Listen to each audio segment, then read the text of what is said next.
Teman-teman mahasiswa, kita teruskan pembahasan tentang phenols. Phenols secara definisi adalah gugus fungsi yang menempel pada benzen ring adalah satu hidroksil. Itu kita namakan phenol. Kemudian jika substituen lainnya ada, maka seperti ini, misalnya ini fenolnya, substituennya metil di posisi 3, maka namanya trimetilfenol atau M-cresol, nama common-nya. Kemudian selanjutnya ada 1,2-benzenediol karena ada 2 ol-nya. Kemudian 1,3-benzenediol, resorcinol, 1,4-benzenediol karena ada di posisi 1 dan 4. Sifat fenol adalah asam lemah, pKa-nya kurang lebih 10. Ia tidak larut di dalam air, tetapi bereaksi dengan basa kuat, sehingga ketika bereaksi dengan basa kuat ia akan membentuk larutan garam yang terlarut dalam air, yang dapat larut dalam air. Seperti dalam contoh ini, reaksi antara fenol dengan sodium hydroxide, produknya adalah sodium phenoxide yang bisa sangat larut dalam air meskipun fenol tidak. Kenapa? Karena adanya ion Na+ tadi yang berikatan dengan gugus fenolik. Kemudian ini beberapa fenol yang terdapat di alam, thymol, vanillin, poison ivy, bisa dilihat strukturnya yang cukup panjang, capsaicin yang terdapat pada cabai. Fenol berfungsi sebagai antioksidan. Pertama, diterangkan dulu apa artinya auto-oxidation yang terjadi di alam, termasuk di dalam tubuh kita. Auto-oxidation adalah reaksi yang mengubah RH, gugus RH, menjadi gugus hyperperoxide atau ROOH. Nah, misalnya bagian dari fatty acid seperti dalam gambar, ini punya hydrocarbon chain, ketika teroksidasi oleh oksigen di udara dengan bantuan cahaya atau panas sebagai energinya, maka akan terbentuk gugus hydroperoxide ini. Ini yang dinamakan auto-oxidation. Nah, auto-oxidation secara mekanisme mengikuti mekanisme reaksi rantai radikal, radical chain reaction. Arti kata radikal adalah atom atau molekul yang mempunyai unpaired elektron, elektron bebas tidak berpasangan.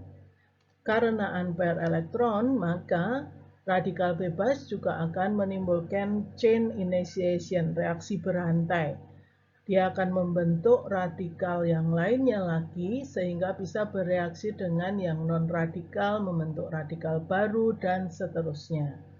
Dalam kasus contoh ini, section of fatty acid yang punya hydrocarbon chain misalnya, maka akan ada radikal bebas ketika auto-oxidation dengan energi. Radikal bebas itu terbentuk di sini, misalnya ini tanda 1 elektron yang titik merah itu.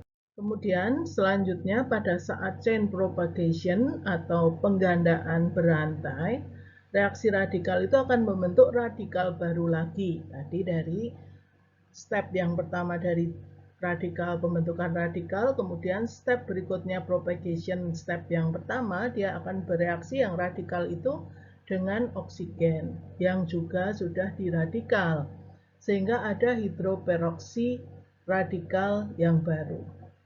Reaksi ini kemudian memicu reaksi propagasi berikutnya dengan cara hidroperoksi yang radikal tadi bereaksi dengan bagian yang belum menjadi radikal dari fatty acid tadi. Akibatnya akan terbentuk makin banyak hidroperoksida ya. Sementara itu radikalnya, new carbon radikal juga ada dari sectionnya fatty acid tadi. Demikian seterusnya sehingga reaksi radikal akan pernah berhenti.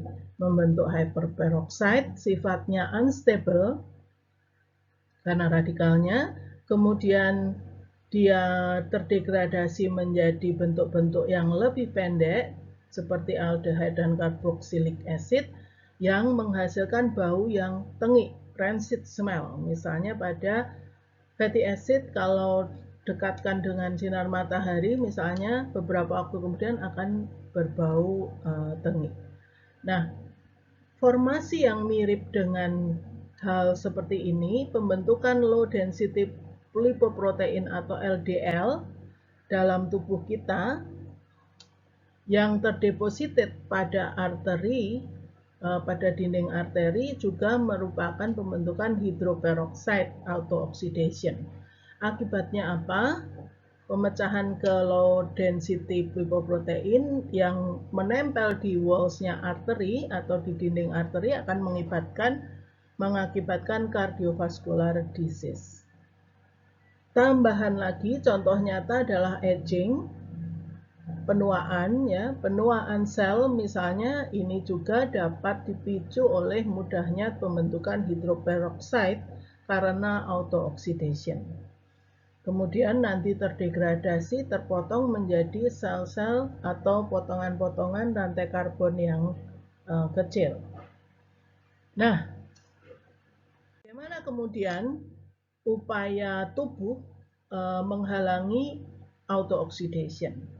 Salah satunya konsumsi vitamin E sebagai natural antioksidan juga membantu untuk menghambat hyperperoxide yang terbentuk karena autooxidation.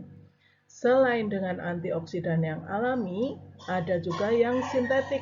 Yang sintetik adalah BHT dan BHA, butylated hydroxytoluen dan butylated hydroxyanisole.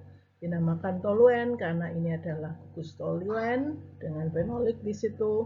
Ini yang anisol, maka dinamakan butylated hydroxyanisole. Komponen seperti ini disebut radical scavengers atau pemotong radikal. Mengapa? Karena dengan adanya gugus fenolik yang cukup besar, vitamin E, BHT, BHA, maka radikal itu terhambat untuk propagation. Dari menghambat propagation itu, maka dihambat pula pembentukan hyperperoxide yang baru yang sifatnya destruktif. Nah, demikian tentang fenol sebagai